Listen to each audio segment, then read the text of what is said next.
Alors, dans une classe, il y a 23 filles et 14 garçons. 30 de ces élèves sont des élèves passants. Calculez l'effectif total de la classe.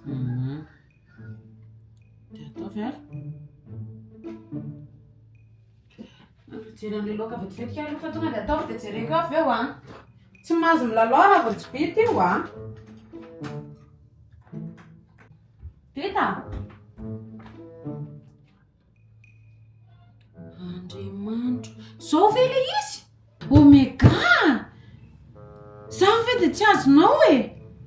Very amin'ny vakina dia vakio tsikelikely mihitsiny.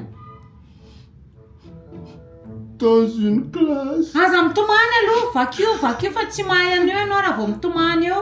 il y a 23 filles et 14 garçons. Dia ataovy ny opération ara, inona ny opération fanaraka amin'izay? 23 plus 14. Dia ataovy ara.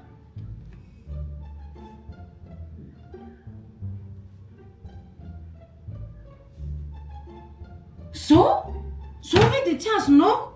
Zay ve dia ela be ohatran'izany? Mbola aiza ny addition, ny soustraction, ny division?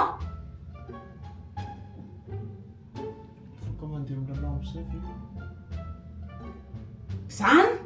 Zay ihany ny ao an-tsaina. Zay foana ny ao an-tsaina dia inona ny hisiditra amin'ny saina ilay fianarana?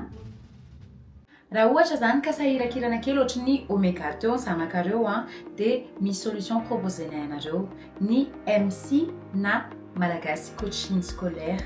Manana solution maromaro zareo proposena ho anareo misy voalohany aloha cours ho an'ny mpanala fanadinana izay ohatry ny efa mahazatra antsika ihany fa miaraka amin'ny teknika an'zareo ny cours CEPE BEPC BAC amin'ny 2 novembre ho avy izao ny fidirana dia afaka misoratra anareo.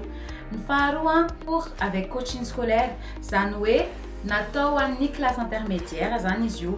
Tsy ho an'ny mpanala fanadinana ihany zany fa ho an'ny ankizy rehetra izay mety manana fahasarotana. Ny mampiavaka azy ireo mampiasa ny psychopédagogie zareo.